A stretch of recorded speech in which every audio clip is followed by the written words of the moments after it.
High all government job aspirants, welcome to my YouTube channel Gen Studies for government jobs. আজকে আমাদের topic হচ্ছে GK part 27।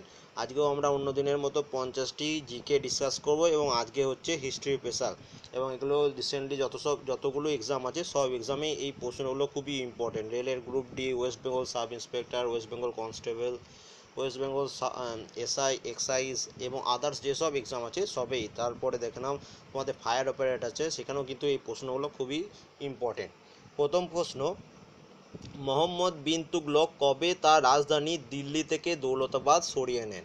এটির answer হচ্ছে 1326-27 সালে। এটা অপশানে 1326 বা 1327 একটা অপশান থাকবে, সেটা হবে অ্যান্সার। ঠিক আছে, এখান থেকে তোমরা দুটো প্রশ্নের অ্যান্সার হবে। যে এই প্রশ্নটা অনেকবার এসেছে যে কে দিল্লি থেকে তার রাজধানী দৌলতাবাদে সরিয়ে নেন। অ্যান্সার কী হবে? মোহাম্মদ বিন তুগলক। এবং কত সালে? 1326-27 সালে সরিয়ে নিয়েছিলেন। পরের প্রশ্ন, জৈন কল্পসূত্র বইটি কে লেখেন? এই বইটি লিখেছিলেন ভদ্রবাহু। পরের প্রশ্ন দেখো, বুদ্ধচরিত বইটি কে লেখেন? আমরা সবাই জানি বুদ্ধচরিত বইটি লিখেছিলেন অশ্ব ঘোষ। পরবর্তী প্রশ্ন, মোহাম্মদ ঘুরির কর্মচারীদের মধ্যে বাংলাদেশ জয় করেন কে? এটির অ্যান্সার হচ্ছে ইখতিয়ার উদ্দিন মোহাম্মদ বখতিয়ার খলজি। ইনি মোহাম্মদ ঘুরির কর্মচারীদের মধ্যে একজন, যিনি বাংলাদেশ জয় করেছিলেন। পরের প্রশ্ন, কনিষ্কের রাজসভায় শ্রেষ্ঠ দার্শনিক ছিলেন কে? কনিষ্কের রাজসভায় শ্রেষ্ঠ দার্শনিক ছিলেন নাগার্জুন। পরের প্রশ্ন দেখো, কালিদাসের লেখা কোন মন্দিরে মেয়েদের দেবদাসী করে রাখার উল্লেখ আছে? এটির অ্যান্সার হচ্ছে উজ্জয়িনীর মহাকাল মন্দিরে এই কথাটি উল্লেখ আছে। পরের প্রশ্ন, বৈদিক যুগে আর্যদের প্রধান খাদ্য কী ছিল? বৈদিক যুগে আর্যদের প্রধান খাদ্য ছিল দুধ ও দুধের তৈরি খাবার। পরের প্রশ্ন দেখো, মেগাস্থিনিসের লেখায় সঙ্গম যুগের কোন রাজবংশের উল্লেখ মেলে? এটি অ্যান্সার হচ্ছে পাণ্ড্য রাজাদের রাজবংশের উল্লেখ মেলে। বৈদিক সাহিত্যে সীতা বলতে কি বোঝানো হয়েছে? বৈদিক সাহিত্যে সীতা বলতে বোঝানো হয়েছে লাঙলকে। মৌর্য যুগের ব্যবহৃত মুদ্রা পানা কিসের তৈরি? এই পানা মুদ্রাটি রূপোর তৈরি, সিলভারের তৈরি। কোন বেদে গায়ত্রী মন্ত্র পাওয়া যায়? খুব ইম্পর্টেন্ট প্রশ্ন, অনেকবার এই প্রশ্নটি রিপিট হয়েছে বিভিন্ন এক্সামে। এটার অ্যান্সার কি না? ঋগ্বেদে। ঋগ্বেদে গায়ত্রী মন্ত্র পাওয়া যায়।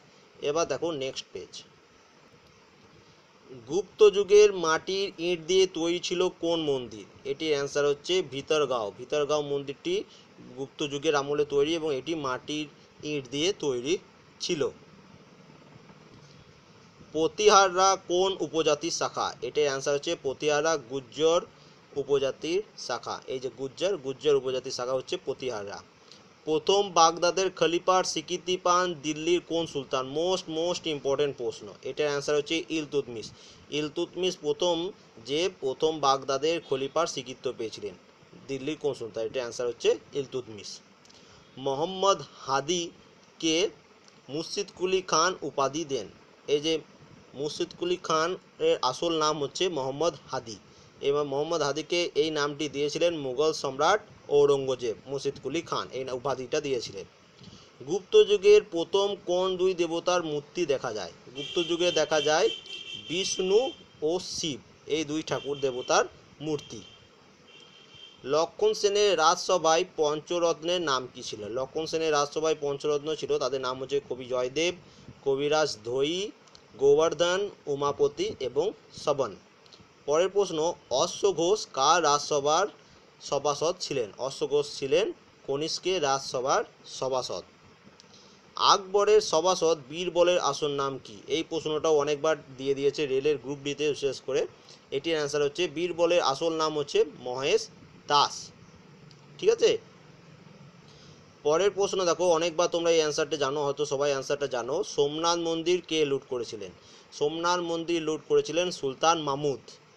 পরের প্রশ্ন, আমির তাইমুর গুরগা ভারত আক্রমণ করেন কবে? তিনি ভারত আক্রমণ করেছিলেন 1398 সালে। শ্রীরঙ্গপত্তনমের স্বাধীনতার গাছ প্রথম কে পোঁতেন? মানে তাদের একজোট করেন কে? এটির অ্যান্সার হচ্ছে টিপু সুলতান। নবাব আলীবর্দী খাঁ মারা যান কবে? নবাব আলীবর্দী খাঁ মারা গেছিলেন 1780 সালে 20 জানুয়ারি। এটা অতটা ইম্পর্টেন্ট না এই প্রশ্নটা। লর্ড ডালহৌসি সিকিম দখল করেন কবে? এই প্রশ্নটা খুব ইম্পর্টেন্ট, অনেকবার এসছে এক্সামে। লর্ড ডালহৌসি সিকিম দখল করেছিলেন 1849 সালে।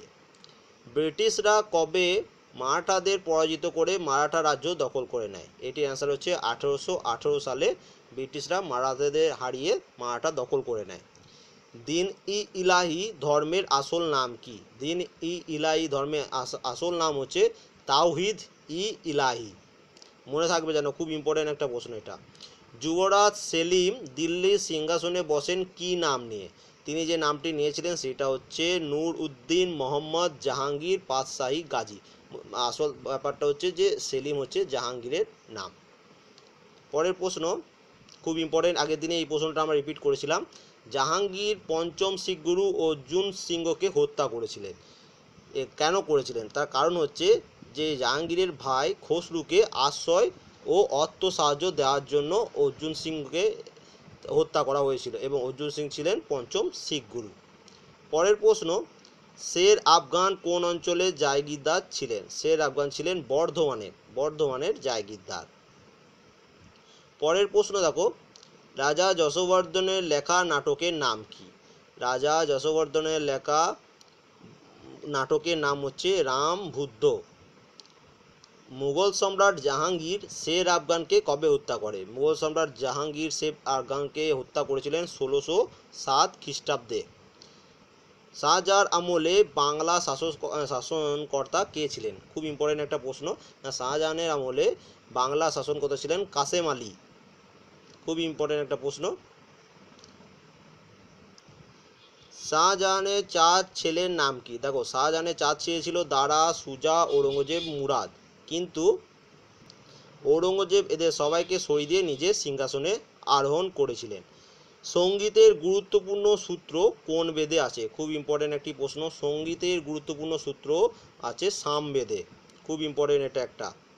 ঔরঙ্গজেব দিল্লির সিংহাসনে বসেন কোন উপাধি নেন? দেখো, ঔরঙ্গজেব দিল্লির সিংহাসনে বসেন পাতশাহী বা গাজী আলমগীর এই উপাধি নিয়েছিলেন। ঠিক আছে, পাতশাহী গাজী আলমগীর এই উপাধি নিয়েছিলেন। তাহলে এই প্রশ্নটি খুব অনেকবার এসেছে যে আলমগীর নামে কে পরিচিত। ঠিক আছে, অপশনে দিয়ে দেবে, তখন অ্যান্সার হবে ঔরঙ্গজেব। এটা যেন মনে থেকো, প্রশ্ন কেমন করে ঘুরিয়েও আসতে পারে। যশোবর্ধনের পর কনৌজের গুর্জর প্রতিহারের সাম্রাজ্য কে গড়েন? এটির অ্যান্সার হচ্ছে দ্বিতীয় নাগভট্ট। তিনি প্রায় 2 শতাব্দী এই সাম্রাজ্য ছিল। তাহলে যশোবর্ধনের পর কনৌজে গুর্জর প্রতিহার সাম্রাজ্য গড়ে তুলেছিলেন দ্বিতীয় নাগভট্ট। পরের প্রশ্ন দেখো, আফ্রিদিরা মুঘল শাসকের বিরুদ্ধে কার নেতৃত্বে বিদ্রোহ করেছিলেন? তারা যার নেতৃত্বে বিদ্রোহ করেছিলেন তার নাম হচ্ছে আকমল খান এবং এই বিদ্রোহটি হয়েছিল 1672 খ্রিস্টাব্দে। আফগানদের সঙ্গে মুঘলদের বাণিজ্য যোগাযোগ ছিল কোন পথে? এটির অ্যান্সার হচ্ছে খাইবার গিরিপথে। এটা আমরা অনেক ছোটোবেলাতে পড়েছিলাম। পরের প্রশ্ন, ঔরঙ্গজেবের সময় আফগানিস্তানের শাসনকর্তা কে ছিলেন? খুবই গুরুত্বপূর্ণ একটি প্রশ্ন। মুঘল সুবাদার মোহাম্মদ আমিন তখন ছিলেন শাসনকর্তা আফগানিস্তানের। পরের প্রশ্ন দেখো, প্রথম ভোজ রাজার সময়ে রাজধানী কোথায় ছিল? প্রথম ভোজ রাজার সময় রাজধানী ছিল কনৌজ। ঔরঙ্গজেব কবে যোধপুর অধিকার করেন? ঔরঙ্গজেব যোধপুর অধিকার করেছিলেন 1678 সালে। মারওয়াড়ের মানে হচ্ছে ব্যাকেটে যোধপুর লেখা যাবে, যোধপুরের একটি জায়গা, রাজা যশবন্ত সিংয়ের মৃত্যুর পর সে ওইটা পুরোটা অধিকার করে নিয়েছিল, পুরো যোধপুরটাকে। মেবারের কোন রানা বিদ্রোহী রাঠোরদের সঙ্গে যোগ দেন? এটার অ্যান্সার হচ্ছে রাজ সিংহ। রাজ সিংহের ছেলের নাম কি? রাজ সিংহের ছেলের নাম ছিল জয় সিংহ। এই প্রশ্নটা অতটা ইম্পর্টেন্ট না। পার্বত্য মুশিক নামে কে পরিচিত? মোস্ট ইম্পর্টেন্ট প্রশ্ন হিস্ট্রি থেকে। অ্যান্সার হচ্ছে শিবাজি। শিবাজিকে বলা হতো পার্বত্য মুশিক। মারাঠি বীর শিবাজিকে আটকাতে ঔরঙ্গজেব কাকে পাঠিয়েছিলেন? এটির অ্যান্সার হচ্ছে ঔরঙ্গজেব পাঠিয়েছিলেন তার সেনাপতি আফজল খাঁকে। কত সালে? না 1659 খ্রিস্টাব্দে।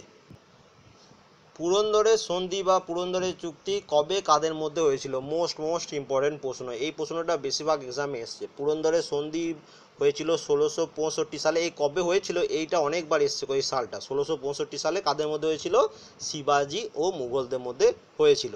তারপরের প্রশ্ন দেখো, হর্ষবিলাস, কর্পূরমজরি, বাল রামায়ণ, বাল ভারত, কাব্যমীমাংসা ও ভুবন কোষ বইগুলি কার লেখা? এই বইগুলি হচ্ছে প্রথম ভোজ রাজার ছেলে প্রথম মহেন্দ্র পালের লেখা, গুরুরাজ শেখরের লেখা।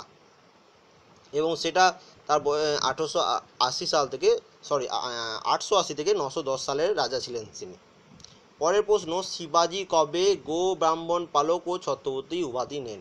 এই প্রশ্নটাও রিসেন্টলি WBCSS এক্সামে এসেছিল। এটি অ্যান্সার হচ্ছে শিবাজি গো ব্রাহ্মণ পালক ও ছত্রপতি উপাধি নিয়েছিলেন 1674 সালে। প্রভাকর বর্ধনের ছেলের নাম কি ছিল? প্রভাকর বর্ধনের ছেলের নাম ছিল রাজ্যবর্ধন। এবং আজকে লাস্ট প্রশ্ন, বাহাদুর শাহকে বিদ্রূপ করে কি বলা হতো? বাহাদুর শাহকে বিদ্রূপ করে বলা হতো শাহ ই বেখবর। এই প্রশ্নটা অনেকবার এসেছে যে শাহ ই বেখবর নামে কে পরিচিত। প্রশ্নটা এরকম করে ঘুরিয়ে ঘুরিয়ে আসে, বুঝলে তো? বাহাদুর শাহকে বলা হতো শাহ ই বেখবর। তাহলে আজকেও আমরা টোটাল 50টা প্রশ্ন ডিসকাস করলাম। যদি ভিডিওটি ভালো লেগে থাকে অবশ্যই লাইক করবে, কমেন্ট করবে, শেয়ার করবে, এবং তোমাদের যদি মনে হয় কোনো প্রশ্নের অ্যান্সার ভুল বলেছি অবশ্যই সেটাই কমেন্ট করে দেবে। এবং এটারও PDF আমি আমাদের টেলিগ্রাম চ্যানেলে পোস্ট করে দেবো। যাদের যাদের দরকার তারা টেলিগ্রাম চ্যানেল জয়েন করে নেবে। এই ভিডিওটির ডেসক্রিপশনে লিঙ্ক দেওয়া আছে, সেখান থেকে তোমরা জয়েন করে নিতে পারো। এবং থ্যাংক ইউ ফর ওয়াচিং।